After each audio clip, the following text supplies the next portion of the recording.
Can you read English but not understand when people speak? Do native English speakers talk too fast for you? You're not alone. Many English learners have this problem. Many learners. Today, I will help you understand why native speakers are hard to understand, and I will give you simple tips to help you. Hi everyone, I'm Sadie. Welcome to Artificial Fluency Podcast. Before we start, I want to say something from my heart. I upload new videos to our channel every day for you to learn and grow. Don't forget to support me so I can continue doing this. You can help me see our channel in front of more people by subscribing, becoming a member, liking, and commenting on each of my videos. Please don't forget to do these. Thank you so much for being here. Today, we will talk about a big problem for English learners. The problem is understanding native English speakers. Maybe you study English. You learn words. You learn grammar. You can read English. But then, you listen to a native speaker and you don't understand. Nothing. You think, what? What did they say? Why is it so fast? Why is it so different from my textbook? This is normal. This happens to everyone. Every English learner has this problem. Today, I will explain why this happens, and I will give you easy tips to help you understand better. This is an A1 level episode. A1 means beginner. Very simple English. I will speak slowly. I will use easy words. I will explain everything. You don't need to understand every word. Just listen. Just relax. Are you ready? Let's begin. If you liked this lesson, don't forget to hit the like button, comment, and subscribe to the channel so you can keep improving your English with us. First, let me explain why are native speakers hard to understand. There are 5 main reasons. Let me tell you each one. Reason 1. They speak fast. Native speakers speak very fast, much faster than your English teacher. In class, your teacher speaks slowly, very clearly, so you can understand. But native speakers, they don't slow down for you. They speak at normal speed, native speed. And this native speed is very fast for beginners. Reason 2. They connect words together. Native speakers don't say each word separately. In your textbook, you see, "Do you want to go?" But native speakers say, "Do you want to go?" All the words connect. They become one sound. This is called connected speech. It's very different from textbook English. Reason 3. They use contractions. What is a contraction? A contraction is a short form. In textbooks, you learn, I am, you are, he is. But native speakers say, I'm, you're, he's. They also say, don't, can't, won't, shouldn't. These short forms are everywhere in spoken English. Everywhere. Reason 4. They use slang and idioms. Slang means informal words, words that are not in your textbook. Idioms are phrases with special meanings. For example, what's up doesn't really mean what is up. It means hello or how are you? Another example, hang out doesn't mean hang something. It means spend time together with friends. Native speakers use slang and idioms all the time, but you don't learn these in beginner textbooks. Reason 5. Different accents. Not all native speakers sound the same. American English sounds different from British English. British English sounds different from Australian English. Even in America, people in New York sound different from people in Texas. All these different accents make listening very hard for beginners. Now, let me tell you something important. This is not your fault. You are not bad at English. You are not stupid. The problem is textbook English and real English are very different. Textbooks teach you one way, but native speakers talk a different way. That's why you feel confused. But don't worry. There are things you can do to improve. I will teach you. Now, I will give you tips, simple tips, to help you understand native speakers better. Tip 1. Listen to English every day. This is the most important tip. You need to listen to English a lot, every single day. Why? Because your brain needs to get used to the sounds, the speed, the rhythm. At first, you won't understand much. Maybe you understand only 10%, maybe only 20%. That's okay. That's normal. The important thing is keep listening every day. Slowly, your brain will start to recognize patterns. It will get used to the speed. It will start to understand more. Think about it like this. When you hear a new song for the first time, you don't know it. The melody is new, the words are new.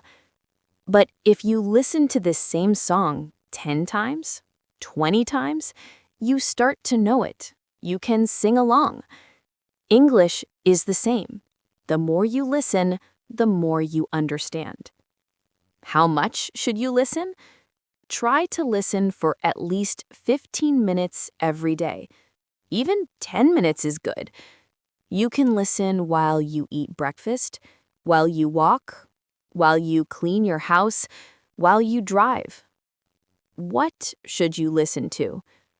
Podcasts, YouTube videos, TV shows, movies, songs, anything in English. But remember, start simple. Don't start with a difficult movie in English or try to understand a fast podcast. This is too hard. You will feel frustrated. You will feel bad. Instead, start with easy content made for learners.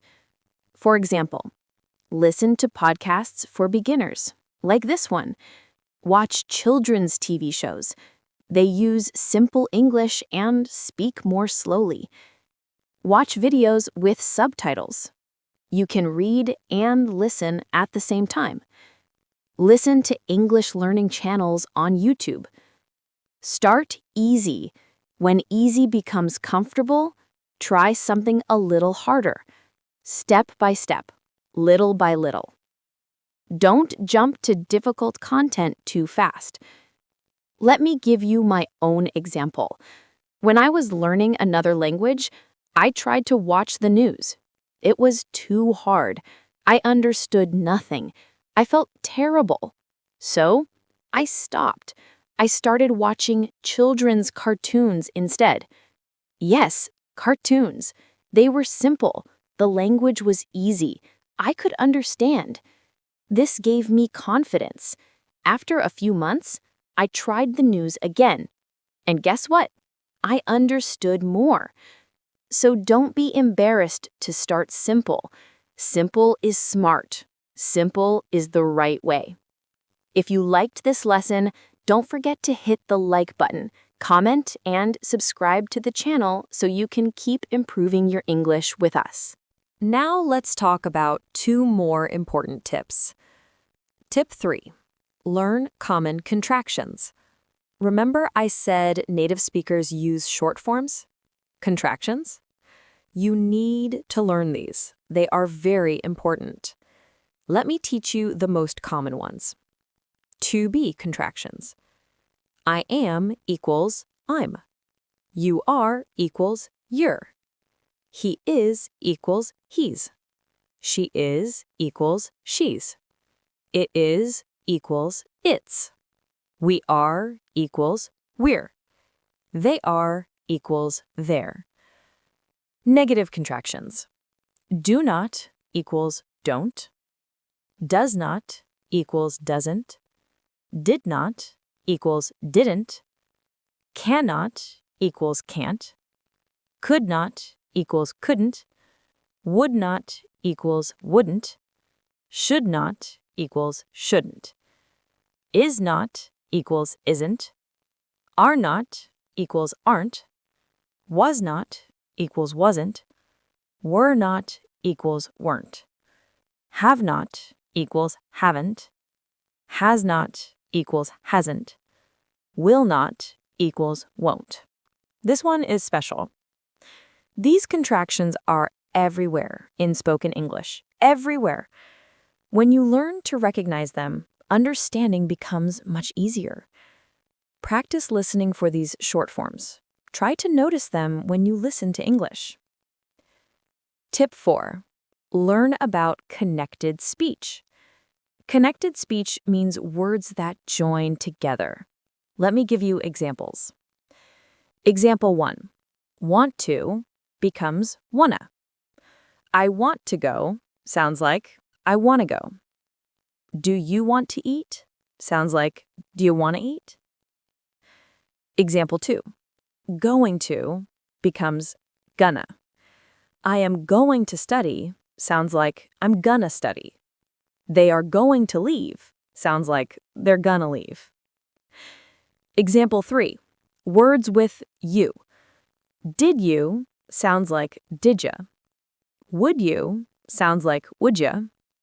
Can you sounds like can ya. Do you sounds like dya or ja. Example 4. Have to becomes have to. I have to go sounds like I have to go. Example 5. Other common connections. Let me sounds like lemme. Give me sounds like gimme. Got to sounds like gotta. Out of sounds like oughta. Kind of sounds like kinda.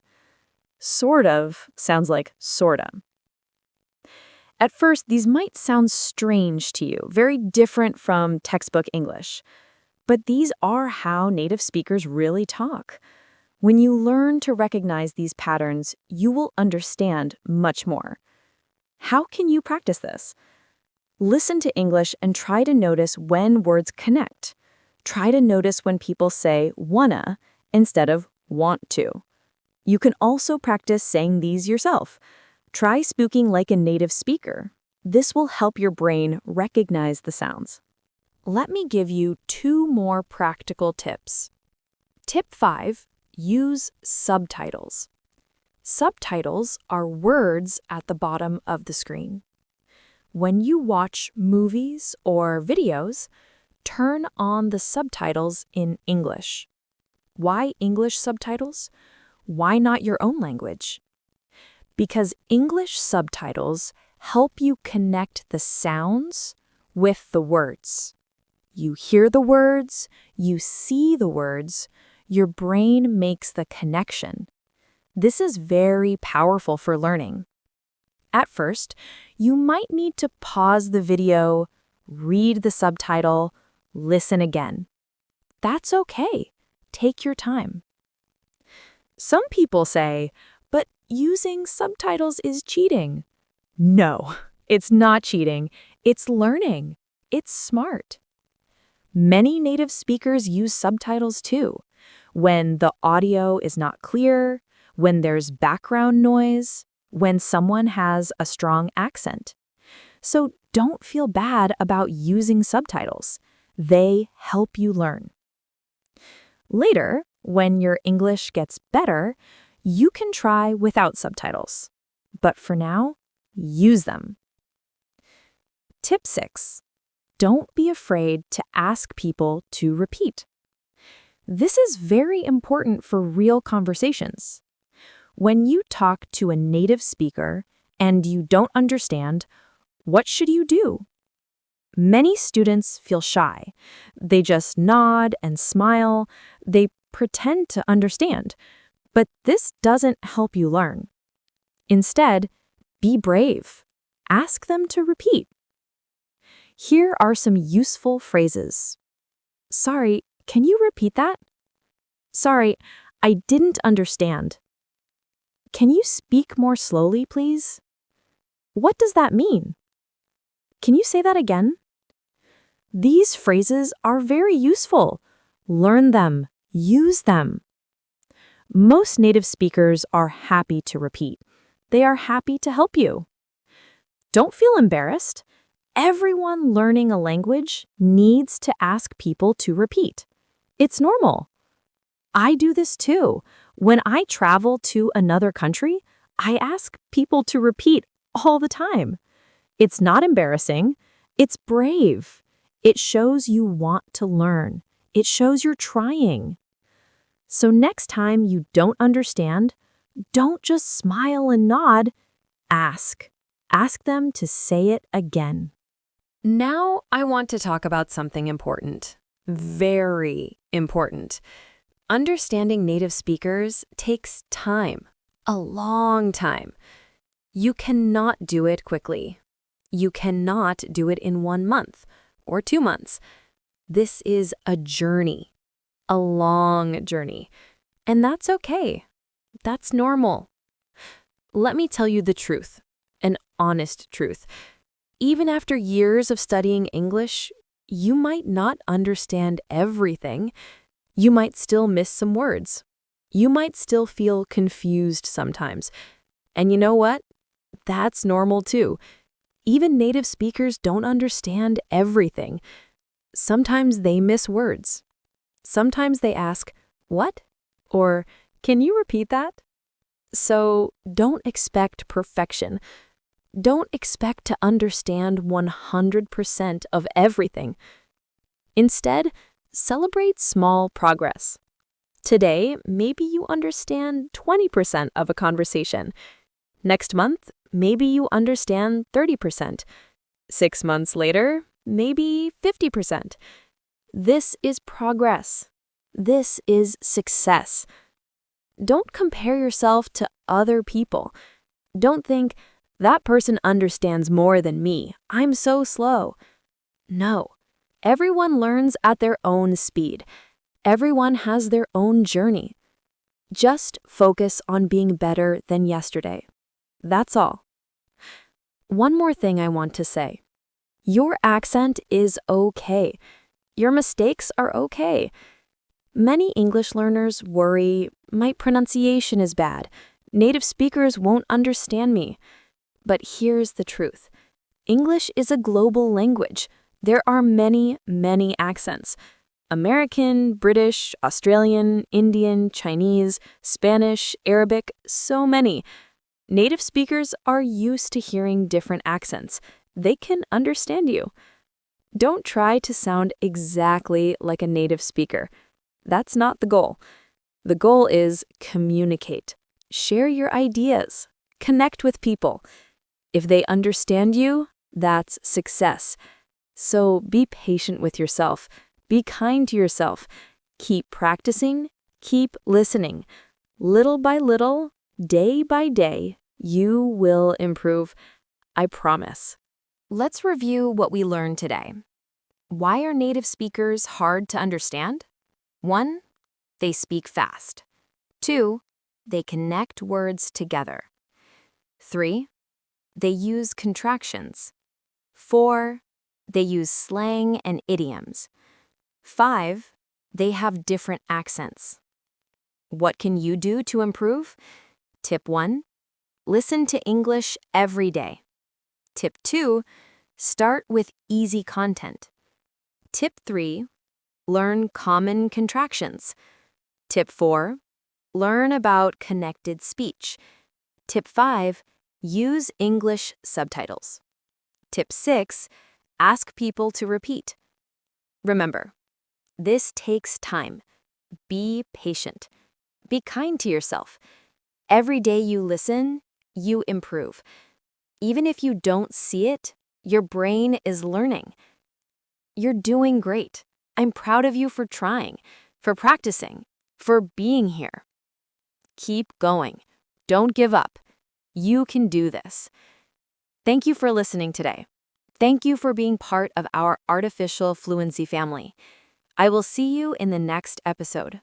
Until then, keep listening, keep learning, and keep believing in yourself. This is Sadie. Goodbye. Two people. Same age. Same education. Same opportunities. One person becomes successful. The other person struggles. Why? What's the difference? The difference is not money. The difference is mindset, the way they think. Today, I'm going to teach you about rich mindset versus poor mindset, and how you can develop a rich mindset. Hi, everyone. I'm Sadie. Welcome to Artificial Fluency Podcast. Before we begin, I want to say something from my heart. I upload new videos to our channel every day for you to learn and grow. Don't forget to support me so I can continue doing this. You can help me see our channel in front of more people by subscribing, becoming a member, liking, and commenting on each of my videos. Please don't forget to do these. Thank you so much for your support. Today, we're going to talk about mindset. What is mindset? Mindset is the way you think, your attitude, your beliefs about life. Now, I want to be very clear about something important. When I say rich mindset and poor mindset, I'm not talking about money. You can have a lot of money, but have a poor mindset. You can have very little money, but have a rich mindset. Rich mindset means you think in ways that help you grow and succeed. Poor mindset means you think in ways that keep you stuck. This is about how you think, not how much money you have. This is an A1 to A2 level episode. I will use very simple English, short sentences, easy words.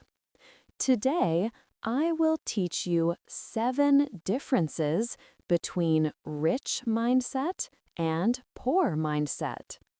Understanding these differences can change your life and help you grow. Are you ready? Let's begin. If you liked this lesson, don't forget to hit the like button, comment, and subscribe to the channel so you can keep improving your English with us. Let's start with the first 2 differences. Difference 1. How you react to discomfort. What is discomfort?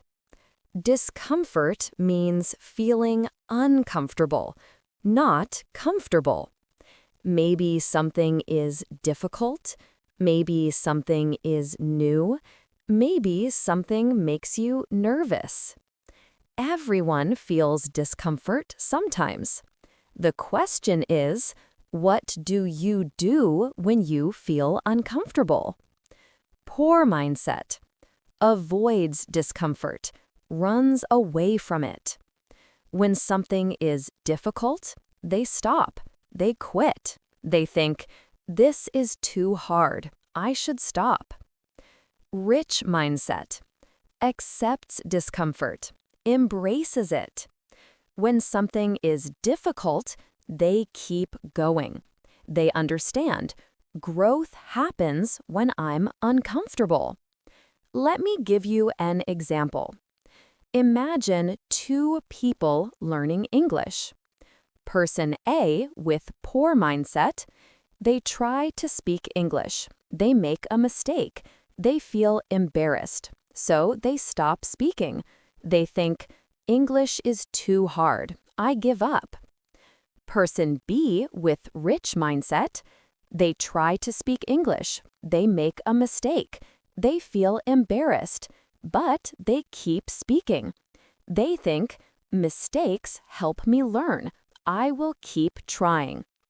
Who will improve? Person B, because they don't run away from discomfort. Think about exercise. When you go to the gym, your muscles hurt. This is uncomfortable. But this discomfort means your muscles are growing. They're getting stronger. It's the same with your mind. When learning is uncomfortable, your mind is growing. So remember, discomfort is not bad. Discomfort is growth. Difference 2. How you think about learning. Poor mindset. Learning stops after school. People with poor mindset think, I finished school, now I'm done learning. They stop reading books, they stop learning new skills, they stop growing. Rich mindset. Learning never stops. People with rich mindset always want to learn more. They read books, they take courses, they ask questions. They are curious. They think, the more I learn, the more I can do. Let me tell you a story. I know two men. Both worked at the same company. Man A thought, I just want my salary. I want money. Every time he changed jobs, he asked, how much will you pay me? Man B thought, I want to learn. I want to grow. Every time he had an opportunity, he asked, what can I learn here?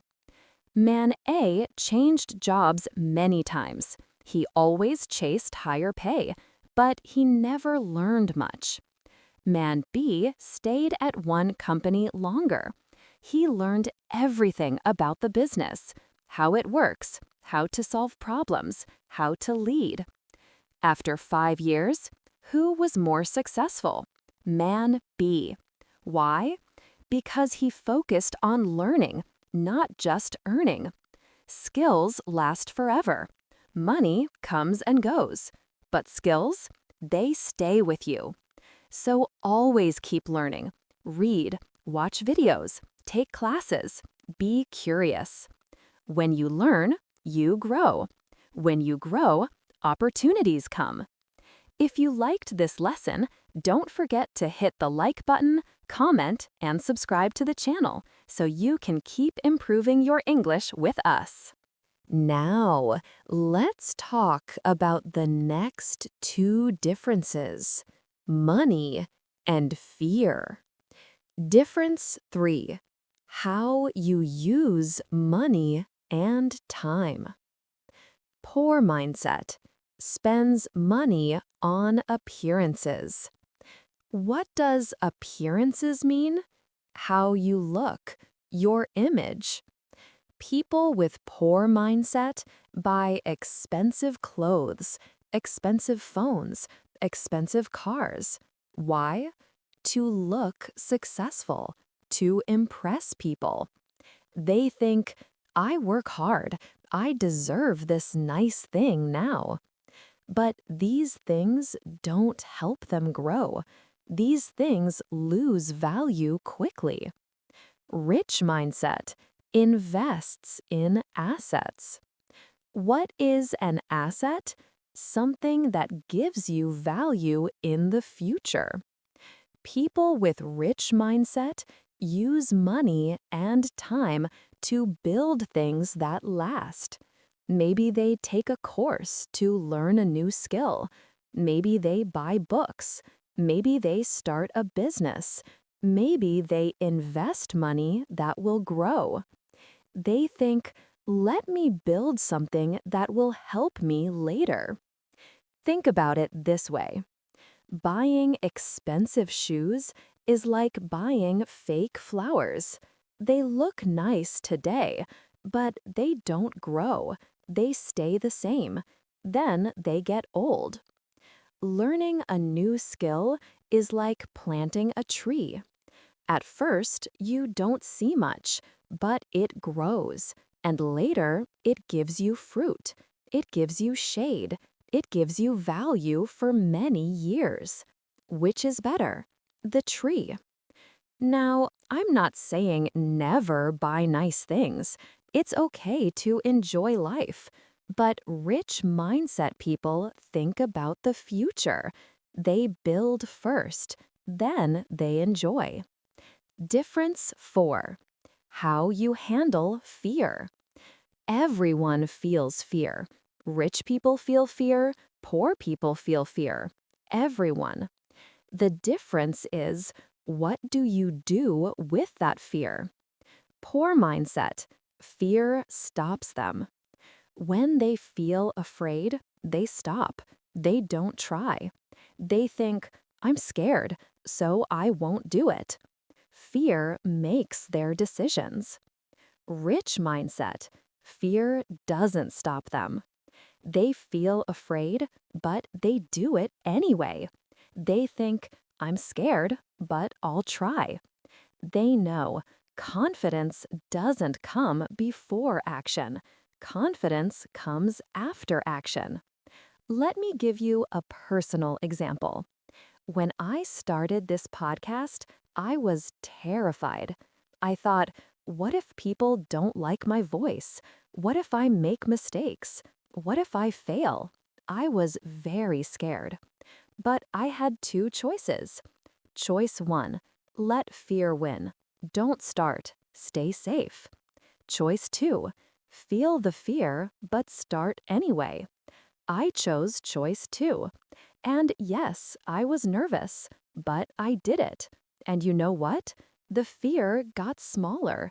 The more I practiced, the less afraid I felt. Now I love making these podcasts for you. If I let fear stop me, I would never have started, and I would have missed this amazing opportunity. So remember, fear is normal, but don't let fear be the boss. You be the boss. Feel the fear, then do it anyway. Now let's talk about 2 more differences: time and responsibility. Difference 5. How you think about time. Poor mindset. Wants quick results. People with poor mindset want everything fast. They want success now, money now, results now. They try something for 1 week. If they don't see results, they quit. They think, this doesn't work. Rich mindset plays the long game. People with rich mindset understand good things take time. They are patient. They work consistently, even when they don't see results immediately. They think, I'm building something. It will take time, but I trust the process. Let me explain with an example. Imagine you're learning English. Poor mindset? I studied for 2 weeks, but I still can't speak perfectly. This is useless. I quit. Rich mindset? I've been studying for 2 weeks. I can't speak perfectly yet, but I know I'm improving. I'll keep going. Who will succeed? The second person. Why? Because they understand. Learning takes time. Think about a tree. When you plant a seed, you don't see a tree the next day. You water it. You wait. Nothing happens. You water it more. You wait more. Still nothing. But under the ground, something is happening. Roots are growing. Then one day, a small plant appears. You keep watering. The plant grows into a tree. Success is the same. You work, you don't see results, you work more, still no results. But something is happening. You're growing, you're building. Then one day, boom, the results appear. So be patient, trust the process, play the long game. Difference 6. How you take responsibility. This is very important. This might be the most important difference. Poor mindset blames others.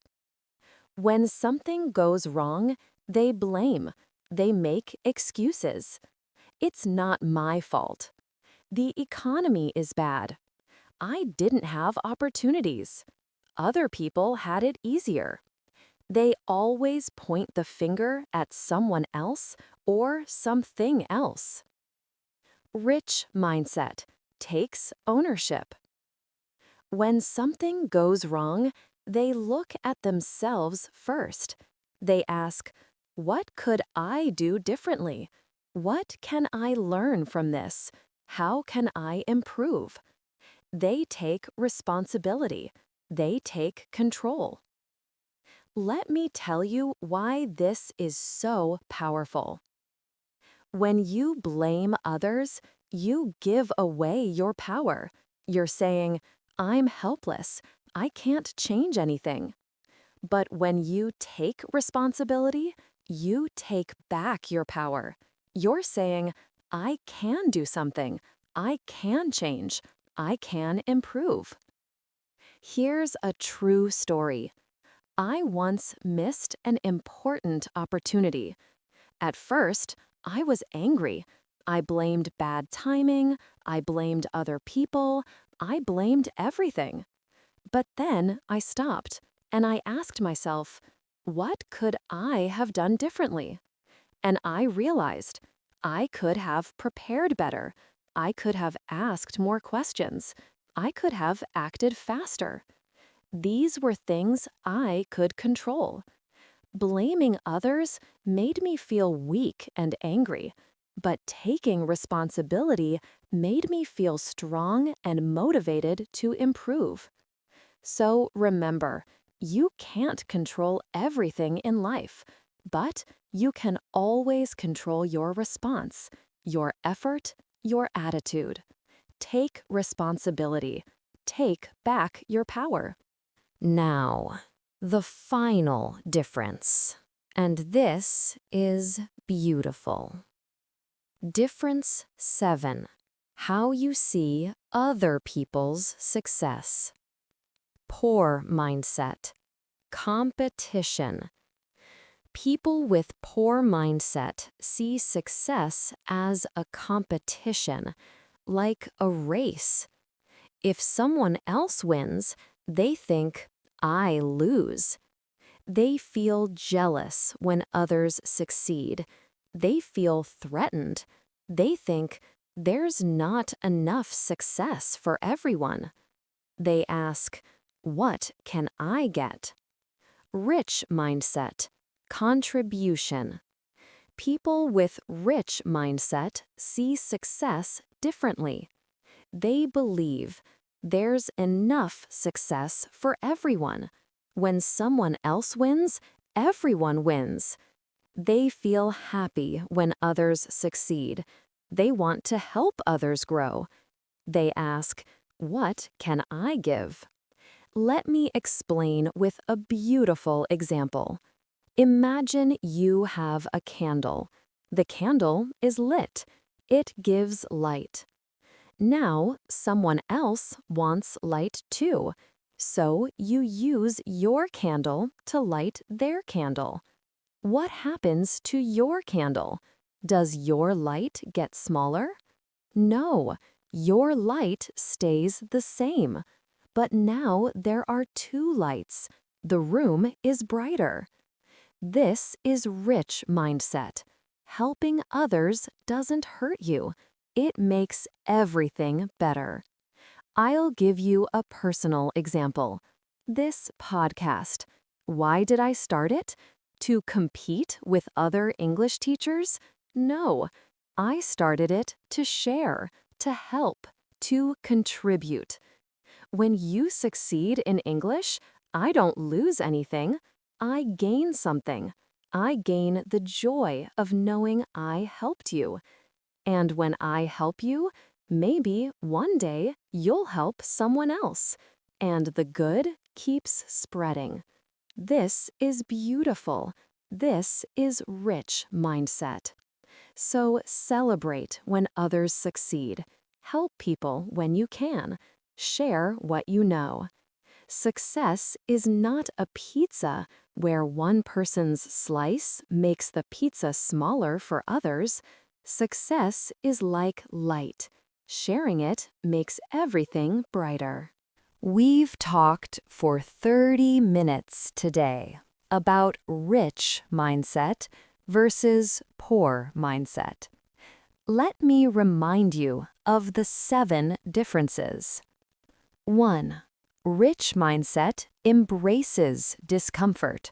Poor mindset avoids it. 2.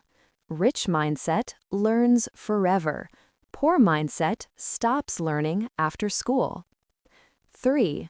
Rich mindset invests in growth. Poor mindset spends on appearances. 4. Rich mindset acts despite fear.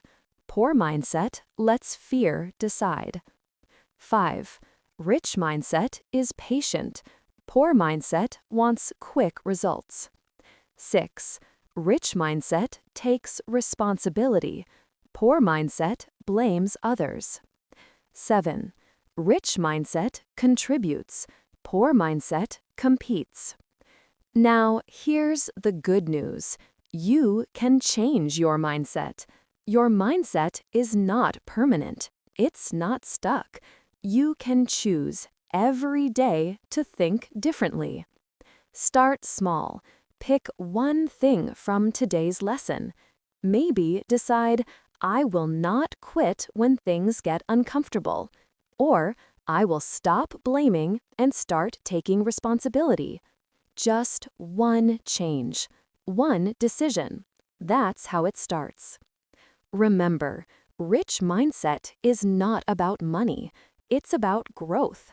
It's about thinking in ways that help you become better. You're already developing rich mindset right now. How? You're learning English. You're investing in yourself. You're growing.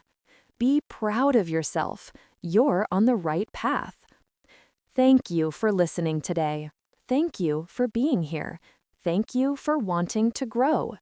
Keep learning. Keep trying. Keep developing that rich mindset. This is Sadie, and I'll see you in the next episode. Until then, remember, your mindset creates your life. Choose wisely. You've got this. Goodbye. Do you understand English when you listen, but when you try to speak, the words don't come out? Do you feel shy or nervous when you need to talk in English? Today, I'm going to teach you a simple technique that will help you speak English more easily and naturally. It's called shadowing, and it really works. Hi everyone, I'm Sadie. Welcome to Artificial Fluency Podcast. Before we begin, I want to say something from my heart. I upload new videos to our channel every day for you to learn and grow.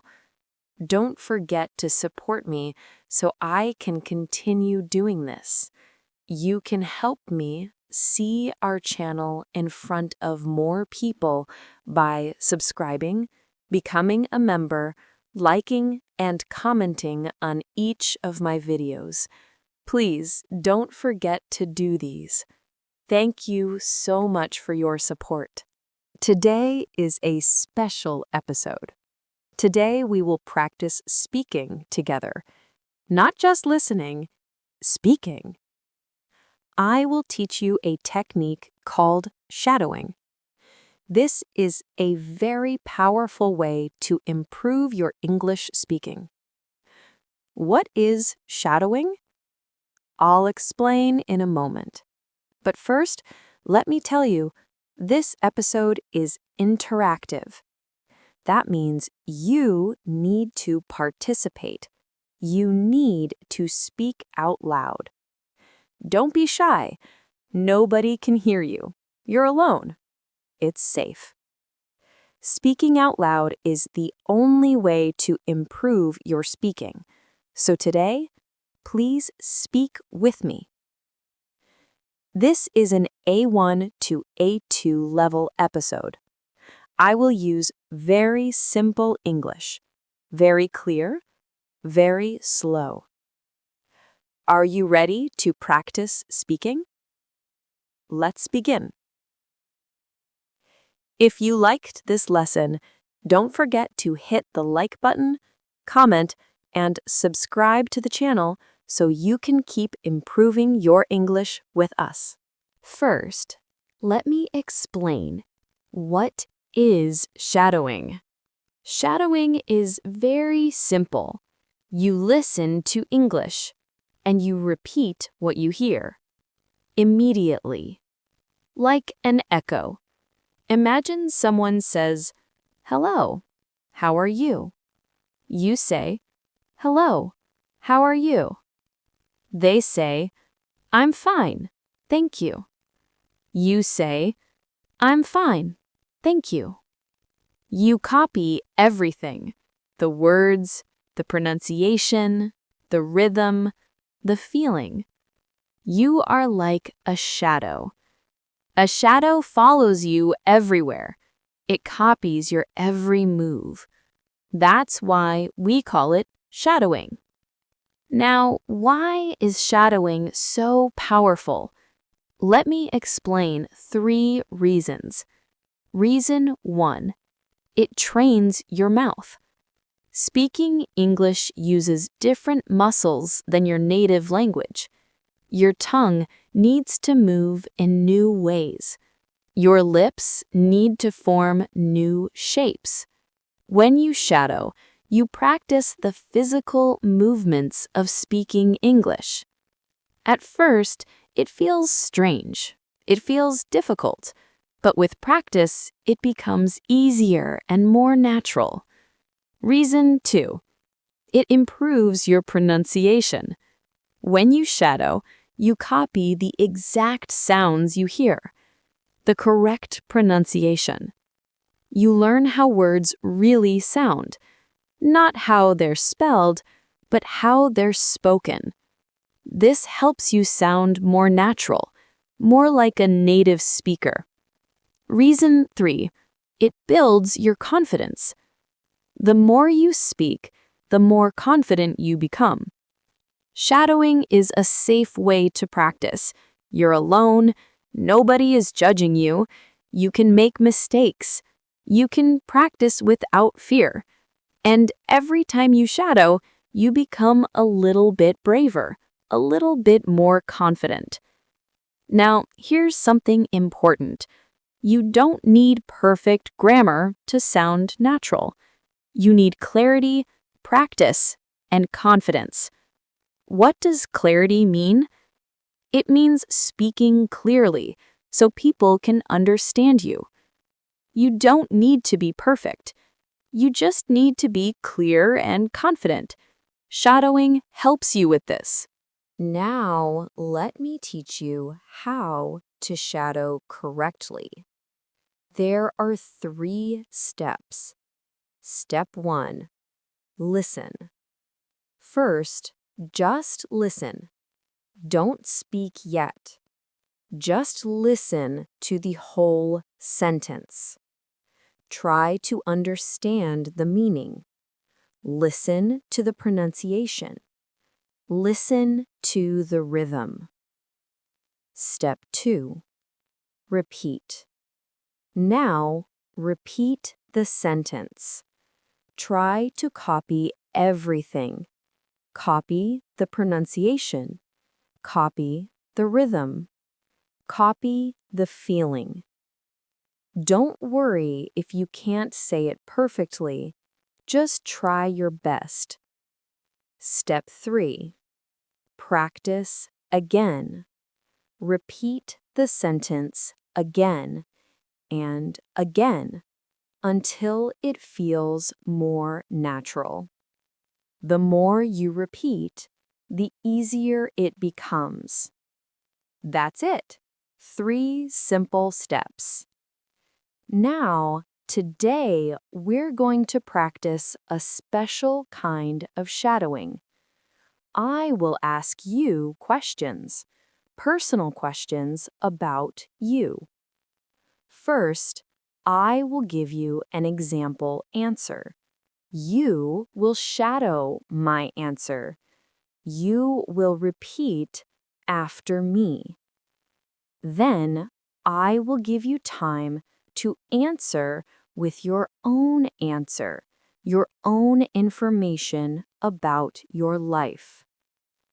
Let me show you how it works with an example. Example question. What is your name? Listen to my answer first. My name is Sadie. Now repeat after me. My name is Sadie. Good.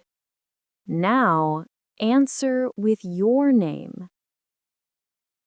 Did you do it? Great. That's how we'll practice today. I'll ask a question. I'll give an example. You repeat. Then you answer with your own information. Are you ready? Remember, speak out loud. Don't just think the answer. Say it. Let's practice. If you liked this lesson, don't forget to hit the like button, comment, and subscribe to the channel so you can keep improving your English with us. Now, let's practice together. Remember to speak out loud. Question 1. What is your name? Listen to my answer. My name is Sadie. Now repeat after me. My name is Sadie. Good. Now answer with your name. Excellent. Question 2. Where are you from? Listen to my answer. I'm from America.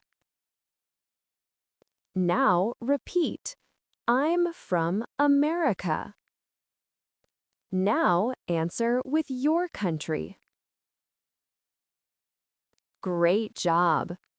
Question 3. How old are you? Listen to my answer. I'm 30 years old. Repeat. I'm 30 years old. Now say your age. Perfect. Question 4. Do you work or study? Listen to my answer. I work. I'm a teacher. Repeat. I work. I'm a teacher. Now answer with your situation. Maybe you say, I work, or I study, or I work and study. Well done. Question 5. What do you like doing in your free time? Listen to my answer. I like reading books and listening to music. Repeat. I like reading books and listening to music. Now say what you like doing. Maybe you like cooking, or watching movies, or playing sports. Excellent. Question 6. Do you have any brothers or sisters? Listen to my answer. Yes, I have one brother. Repeat. Yes, I have one brother. Now answer with your family information. Maybe you say, yes, I have 2 sisters, or no, I'm an only child. Great. Question 7. What is your favorite food? Listen to my answer. My favorite food is pizza. Repeat. My favorite food is pizza. Now say your favorite food. Wonderful. Question 8. How do you usually spend your weekends? Listen to my answer. I usually relax at home and meet friends. Repeat. I usually relax at home and meet friends. Now answer with what you do on weekends. Perfect. Question 9. What makes you happy? Listen to my answer. Good music and kind people make me happy. Repeat. Good music and kind people make me happy. Now say what you happy. Maybe family, or nature, or your hobby. Beautiful. Question 10. Are you a morning person or a night person? Listen to my answer. I'm a morning person. I like waking up early. Repeat. I'm a morning person. I like waking up early. Now answer with your preference. Maybe you say, I'm a night person. I like staying up late. Excellent work. Question 11. What kind of person are you? Listen to my answer. I'm a calm and friendly person. Repeat. I'm a calm and friendly person. Now describe yourself. Maybe you're quiet, or energetic, or shy, or outgoing. Great. Question 12. What is something you are proud of? Listen to my answer. I'm proud of learning English. Repeat. I'm proud of learning English. Now say something you are proud of. Wonderful. You did amazing practice today. You just completed shadowing practice. Great job. Now, let me give you some tips to help you improve even more. Tip 1. Practice every day. Even just 10 minutes every day is powerful. Don't practice for 2 hours one day and then nothing for a week. That doesn't work. Practice a little bit every day. Consistency is key. You can shadow with this video. You can shadow with other videos. You can shadow with podcasts or TV shows. Just 10 minutes every day. That's all you need. Tip 2. Don't worry about mistakes. When you shadow, you will make mistakes. That's normal. That's okay. The goal is not perfection. The goal is practice. Every time you speak, you improve, even if you make mistakes. Mistakes are part of learning. Don't be afraid of them. Tip 3. Record yourself. This is a great tip. Record yourself speaking English. Use your phone. Record yourself shadowing, or record yourself answering questions.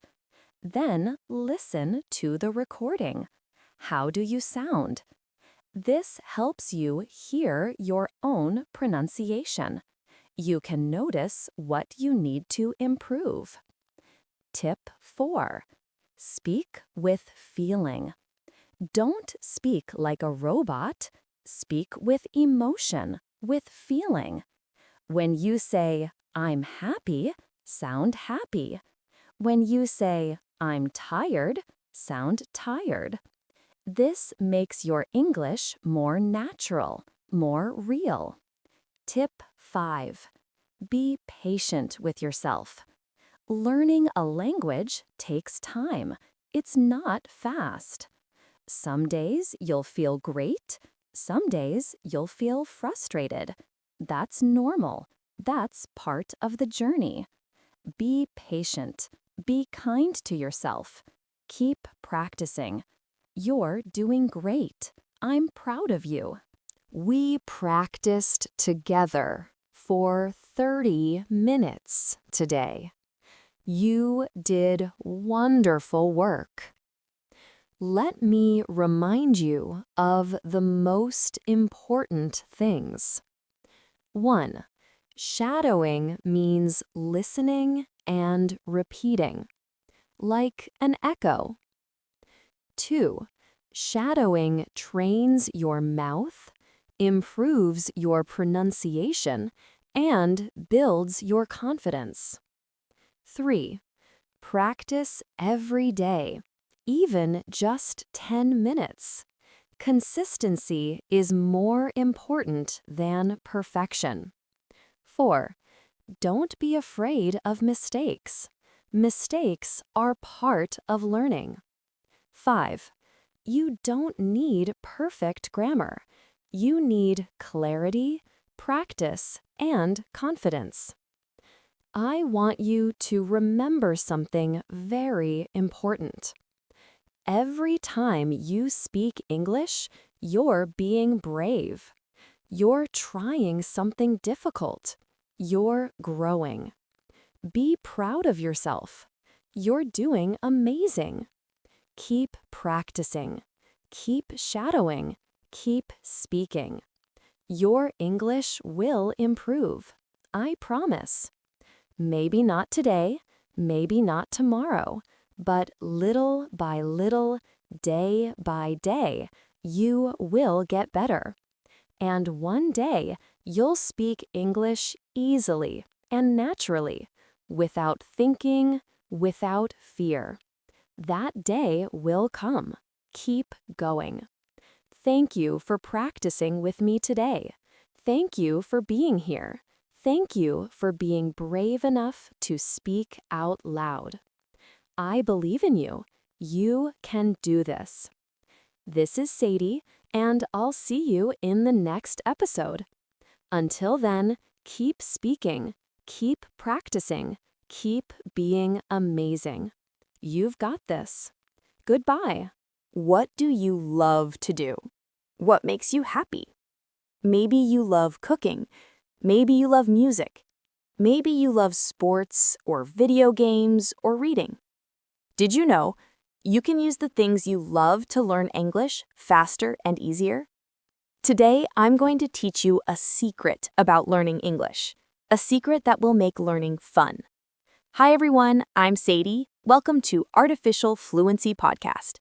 Before we start, I want to say something from my heart. I upload new videos to our channel every day for you to learn and grow. Don't forget to support me so I can continue doing this. You can help me see our channel in front of more people by subscribing, becoming a member, liking, and commenting on each of my videos. Please don't forget to do these. Thank you so much. Today, we're going to talk about something exciting: learning English through your passions. What is a passion? A passion is something you love, something that makes you happy, something you enjoy doing. Maybe your passion is cooking, or soccer, or painting, or movies, or animals, or music. Everyone has something they love, and today I will show you how to use your passion to learn English better and faster. This is an A1 to A2 level episode. That means I will use very simple English, short sentences, easy words. You don't need to understand every word. Just listen. Just enjoy. Learning English doesn't have to be boring. Learning English can be fun. Let's begin. If you liked this lesson, don't forget to hit the like button, comment, and subscribe to the channel so you can keep improving your English with us. Let me ask you something. Do you like studying from textbooks? Do you like memorizing grammar rules? Do you like repeating words again and again? Probably not, right? Most people don't like this. It's boring. It's tiring. It feels like work. You sit with a book, you read, you memorize, you repeat. At first, you feel motivated. You think, I will learn English. I will study every day. But after a few days, you feel tired. After a few weeks, you feel bored. You think, this is too hard. This is not fun. I don't want to do this anymore. And slowly you stop. You give up. This happens to many people. Many people. But here's the important thing. It's not your fault. The problem is not you. The problem is the method, the way you're learning. Let me explain why textbook learning is difficult. Reason 1, no emotion. When you study from a textbook, there's no emotion, no feeling, no excitement. You learn words like table, chair, pen. These words are useful, but they don't make you feel anything. You learn sentences like, the cat is on the table. Okay, but so what? You don't care about this cat. You don't care about this table. Without emotion, learning is hard. Your brain doesn't remember things that don't make you feel something. Reason 2, not personal. Textbooks teach everyone the same things, the same words, the same sentences. But you are unique. Your life is unique. Your interests are unique. Maybe the textbook teaches words about business, but you don't care about business. You care about art. The textbook is teaching you things that don't match your life, so it feels useless. Reason 3, not real. Textbooks often teach English that sounds strange, not natural, not real. Native speakers don't talk like textbooks. They use different words, different expressions, different grammar. So you study the textbook, but then you listen to real English, and it sounds completely different. You think, I studied so much, but I still don't understand. This is frustrating, very frustrating. So let me say it again. If you feel like learning English is boring and hard, It's not your fault. The problem is the method. Now, let me show you a better way, a more fun way, a more natural way. Passion-based learning is simple. It means learn English through the things you love. Instead of studying boring textbooks, you study things that interest you. Let me give you examples. Example 1. You love cooking. If you love cooking, watch cooking videos in English. Listen to chefs talk. Read recipes in English. Learn words like chop, stir, boil, delicious, spicy. These words are useful for you because you use them in your real life. When you cook, you can practice. You can say, I'm chopping onions. I'm adding salt. This smells good. Learning becomes part of your life, not separate from your life. Example 2. You love soccer. If you love soccer, watch soccer games in English. Listen to the commentators. Read news about your favorite team. Learn words like goal, pass, defense, player, championship. These words matter to you because you care about soccer. When you watch a game, you understand more, you enjoy it more, and you're learning at the same time. Example 3. You love movies. If you love movies, watch movies in English. Read reviews in English. Listen to interviews with actors. Learn words like scene, character, plot, director, soundtrack. You're not studying. You're enjoying yourself, but you're also learning. Do you see the pattern? When you learn English through your passion, 3 amazing things happen. Thing 1, you feel motivated. When you're learning about something you love, you want to learn. You're excited. You're curious. You don't need to force yourself. You don't need discipline. You naturally want to keep going. Thing 2, you remember better. When you learn something with emotion, with excitement, with joy, your brain remembers it better. If you love plants and you learn the word bloom, you'll never forget it. Why? Because it connects to something you care about. But if you learn a random word from a textbook, you forget it quickly because it means nothing to you. Thing 3, you sound more natural. When you talk about your passion, your voice changes. You speak with more energy, more confidence, more feeling. You stop worrying about grammar, you focus on expressing your ideas.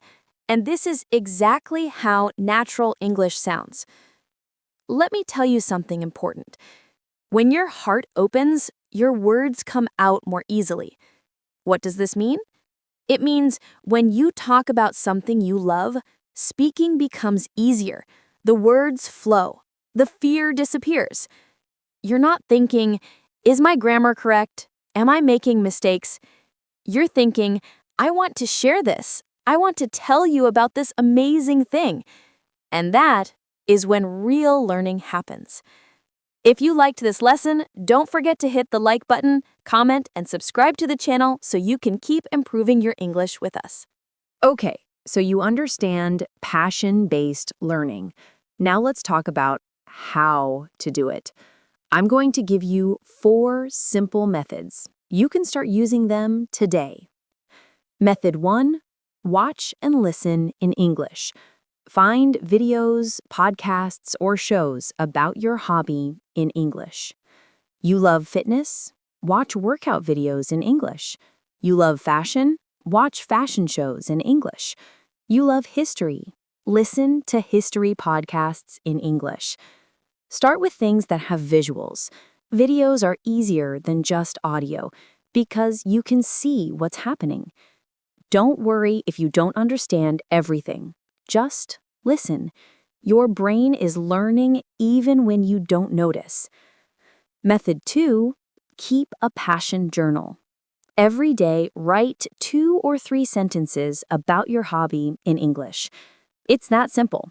Just 2 or 3 sentences. Example, You love photography. Today you write, "Today I took photos of the sunset. The colors were beautiful. I felt happy." Tomorrow you write, "I learned a new camera setting. It was difficult, but I will practice more." This is easy. It takes 5 minutes, but it's very powerful. Why? Because you're writing about your life, your experiences. This makes the English real and personal. Method 3, talk to yourself. This might sound strange, but it works. When you do your hobby, describe what you're doing in English, out loud. You're cooking? Say, "I'm cutting tomatoes. I'm heating the pan. I'm adding oil." You're drawing? Say, "I'm drawing a tree. I'm using blue for the sky. This looks nice."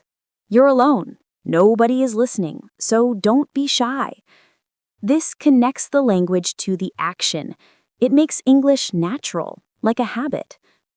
Method 4, tell stories. Think about a small story related to your passion. Then tell it in English. Example, you love music. Tell this story. "The first time I played guitar, I was 12 years old. It was difficult. My fingers hurt, but I practiced every day. Now I can play many songs. Music makes me happy." Simple story, simple English, but it uses grammar naturally. It uses vocabulary naturally, and it's meaningful to you. These 4 methods are easy. You don't need special materials. You don't need a teacher. You just need your passion and a little time each day. Now, I want to talk about fluency. Many English learners have the wrong idea about fluency. They think fluency means speaking very fast, like native speakers. So they try to speak fast. They rush, they stress, they make more mistakes. But this is wrong. Let me tell you what fluency really means. Fluency is not speed. You don't need to speak fast to be fluent. In fact, speaking slowly is often better. When you speak slowly, you have time to think. You have time to choose good words. You make fewer mistakes. Also, when you speak slowly and clearly, people understand you better. They think you sound confident and calm. Fluency is comfort and confidence. Real fluency means you can speak comfortably. You can express your ideas clearly. You feel confident. You might speak slowly. You might make small mistakes, but you communicate. People understand you. You understand them.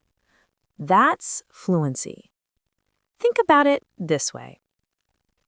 Imagine 2 people speaking English. Person A speaks very fast, but they're nervous. They make many mistakes. They don't finish their sentences. People have trouble understanding them. Person B speaks slowly and clearly. They take their time. They choose their words carefully. They might make a small mistake, but people understand them perfectly. Who is more fluent? Person B. Because fluency is about communication, not speed. Mistakes are okay. Here's something important. Everyone makes mistakes. Native speakers make mistakes too. Mistakes are not the enemy. Mistakes are part of learning. When you speak about your passion, you might say, "I very like cooking." A native speaker would say, "I really like cooking." But you know what? People still understand you. They know what you mean. The message is clear.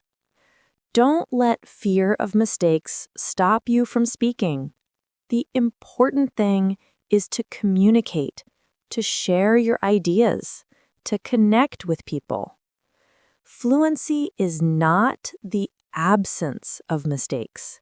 Fluency is the presence of courage. Let me say that again because it's important. Fluency is not the absence of mistakes. Fluency is the presence of courage. If you have the courage to speak, to try, to express yourself, that's fluency.